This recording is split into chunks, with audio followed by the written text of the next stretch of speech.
नमस्कार। न्यूज़ डंका में आप सभी का स्वागत है। मैं महेश विचारे। दोस्तों, बांग्लादेश में हिंदुओं पर जो अत्याचार हो रहे हैं उसकी प्रतिक्रियाएं भारत में हर जगह पे हमें देखने को मिल रही है।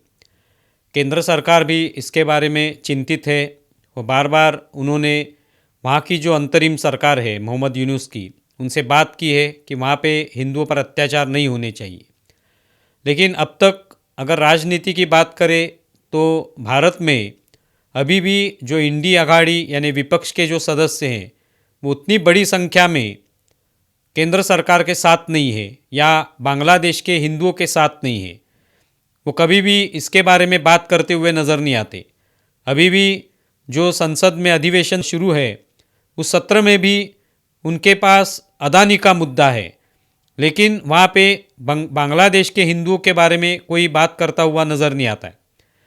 लेकिन ममता बनर्जी ने कहीं ना कहीं जाके केंद्र सरकार को सपोर्ट किया है, उनका समर्थन किया है और नरेंद्र मोदी सरकार ने बांग्लादेश के जो भी हिंदू हैं, पीड़ित हैं, उनके लिए कुछ करना चाहिए, उनके सुरक्षा के इंतज़ाम करने चाहिए, इस तरह की बात रखी है। तो इंडिया आघाड़ी में शायद ये एक ही सदस्य है ममता बनर्जी के तृणमूल कांग्रेस कि जो बांग्लादेश के हिंदुओं के बारे में सोच रहा है। लेकिन उसके पीछे कारण भी है कि पश्चिम बंगाल में जो बंगाली भाषिक हैं उसी तरह से और दुर्गा पूजा मानने वाले जो बंगाली हैं, तो वहाँ पे भी बांग्लादेश में जो भी हिंदू हैं वो ज़्यादातर बंगाली भाषिक हैं, वो भी दुर्गा पूजा करते हैं। और उनकी हमने देखा है कि इतने सालों से वहाँ की दुर्गा पूजा पर कितने संकट आए, किस तरह से मूर्तियाँ तोड़ी गई, किस तरह से मंदिरों पर हमले हुए, पुजारियों पर हमले हुए, ये सब होता रहा है। तो पश्चिम बंगाल में एक निश्चित तौर पे जो भी हिंदू हैं वो उनके मन में बांग्लादेश के हिंदुओं के प्रति एक सहानुभूति निश्चित तौर पे है। और ये ममता बनर्जी भली भांति जानती हैं कि इस तरह से अगर हम चुप रहे तो यहाँ की जनता जो है, यहाँ के जो हिंदू हैं, जो बांग्लादेश के हिंदुओं से कहीं ना कहीं जाकर एक सहानुभूति रखते हैं, तो अगर हम उनके प्रति सहानुभूति नहीं रखेंगे तो यहाँ की जनता जो है तो गुस्सा हो जाएगी। तो इसके लिए ममता बनर्जी शायद उनके साथ हो सकती हैं। दूसरी बात यह है कि बंगाल में, पश्चिम बंगाल में अभी वहाँ के जो विपक्ष के नेता हैं शुभेंदु अधिकारी, जो कि भाजपा के नेता हैं, तो उन्होंने वहाँ की अंतर्राष्ट्रीय जो सीमा है वहाँ पे एक आंदोलन किया पेट्रापोल में। और वो आंदोलन करके वहाँ पे जो व्यापारी हैं, जहाँ पे जो ज़रूरी चीज़ें होती हैं जो बांग्लादेश भेजी जाती हैं, आलू प्याज या सब्ज़ी वगैरह, तो ये चीज़ें जो हैं वो रोकने का काम उन्होंने किया कि व्यापार जो है एक दिन के लिए बंद रहेगा।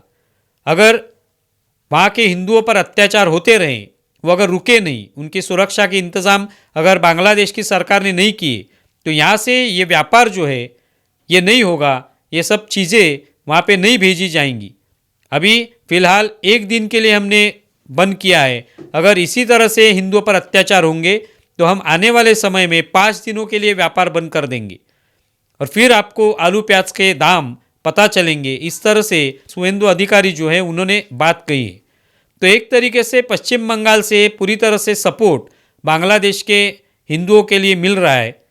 अभी हाल ही में वहाँ पे जो इस्कॉन के पुजारी, पूर्व पुजारी जो थे कृष्णदास, चिन्मय कृष्णदास, उनको अरेस्ट कर ली गई थी। उसके बाद और वहाँ का वातावरण जो है वो भड़क गया था और इसके वजह से भारत में भी अभी प्रतिक्रियाएं आ रही है। और इस तरह से अगर व्यापार बंद किया गया तो निश्चित तौर पे बांग्लादेश को इसका खामियाजा भुगतना पड़ सकता है।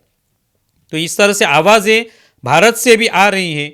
ममता बनर्जी तो एक ही सदस्य है इंडिया आघाड़ी की, और भी जो सदस्य हैं उन्होंने भी बांग्लादेश के प्रति एक तरीके से वहाँ के हिंदुओं के प्रति सहानुभूति व्यक्त करनी चाहिए और कुछ ना कुछ केंद्र सरकार के सपोर्ट में कहना चाहिए, लेकिन वो कहते हुए नज़र नहीं आ रहे हैं। तो ये होना चाहिए, लेकिन कुछ ना कुछ आवाज़ तो उठ रही है। ये एक अच्छी चीज़ हम लोग कह सकते हैं। आप इसके बारे में क्या सोचते हैं ज़रूर बताएं। हमारा ये वीडियो ज़्यादा से ज़्यादा शेयर करें और हमारे यूट्यूब चैनल सब्सक्राइब करें। धन्यवाद।